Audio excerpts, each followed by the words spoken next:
Not bad. You're not on. You can't see me. I can't see you, Is that so I'm right? going to have Andrew send me a iPhone picture of you talking right now, so that we show people what you look like when you're in England.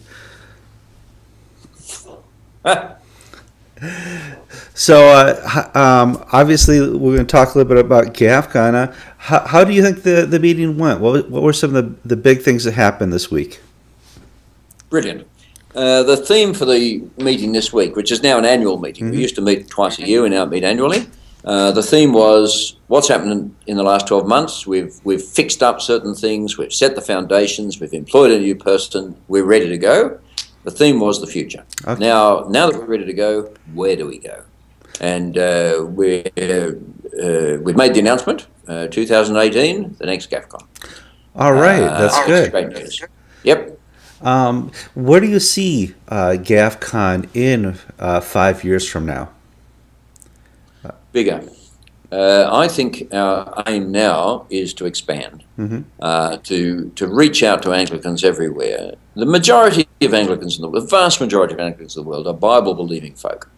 They are orthodox in their theology, and they want us to reach out in the communities in which they find themselves. That's what we stand for, and we're standing for biblical orthodoxy and truth, and we want to gather in many Anglicans from around the world who believe the same thing as we do.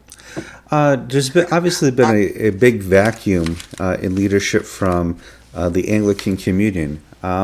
Is there a way you intend to help fill that void? Well, I don't think we intended to, but I think we are. I think this is speaking. When you speak, you see, Karen, it's interesting. When you speak the truth, the biblical truth, unvarnished, two things happen. First of all, the world is repelled, but the believers gather. And I think that's what we're seeing. And when you get people when you get spokesmen for the Christian faith who compromise, temporize, rush off into areas which are not theirs, tell us all about the latest political stuff, it doesn't work. You've got to speak the truth, and the biblical truth at that. One of the more recent things has been the Anglican mission in England. How has that been going? Okay, small beginnings, I'd have to say, but there's some churches being planted and some more in the wings, and I think as we go on and as the situation in England becomes more dire, I believe we'll see more people. Remember, it's a voluntary missionary society. It's like CMS going to Africa. Right. It's AMIE coming to England. It's a voluntary missionary society. And I think in the fellowship of this voluntary missionary society, we're going to see more and more people wanting church planting and to grow their churches. Now, you've run into a little bit of opposition in the Church of England from the Bishop of Salisbury. Well, we haven't. Of course, he's delivered a sort of disciplinary note to Bishop John Ellison. I mean, John, if I may say so, as long as I'm not speaking to everybody here, is like a saint. I mean, why pick on John Ellison, all people? He was a missionary in South America for 20 years. He's a missionary bishop. He's got such a heart for Christ and for mission. And what he was doing was he's helping a church plant by being there and sort of, taking a bit of a lead in Diocese School Salisbury, and he gets whacked for doing this. And really, I can't get over how old-fashioned it is. I mean, do we really live in a world where a bishop in a church plant which is not pretending to be Church of England can't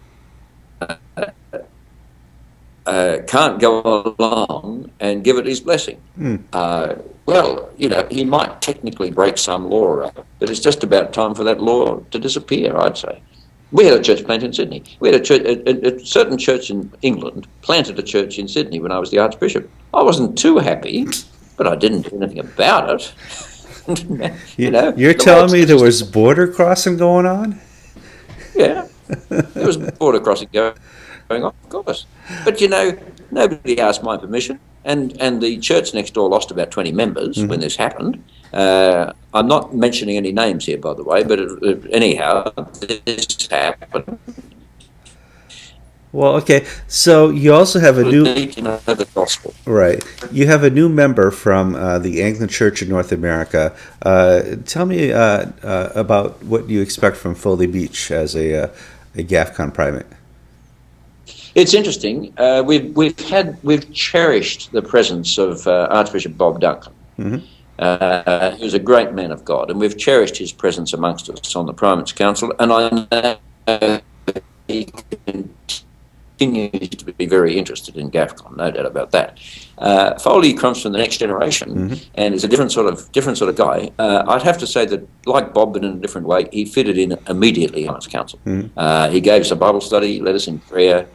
His comments were on target. He just seemed so natural to have him there, and he was warmly welcomed. I think you are the last first generation GAFCON primate. I'm trying to remember. Thank you. It's very kind of you to call me a primate. I never have been. I'm Archbishop, not well, we call them GAFCON primates, but yes, I know what you're saying. Yeah, a little while ago, Kevin, someone described me and introduced me, and they said that I was the former Archbishop of Sydney, which really means I'm dead. I hope that wasn't me. That wasn't you. That's all right. That's good. Anyhow, no, I wasn't the primate. That first generation was represented at a meeting today this week by Peter Akinola, the father of the movement, I call him, and he was here in his role of a guarantor. We now have some guarantors. Okay. And I was thinking about it, and I think he and I were the people who were here in the room who probably represented that very first pioneering generation. Oh, no, that's not fair, because Archbishop Nicholas Oko was here, and he was there with us in the famous room in Hilton Hotel, Nairobi, when GAFCON was born. Yep. Well, I want to thank you for your time. We obviously want to have our viewers keep GAFCON in their prayers, and we look forward to the next GAFCON meeting.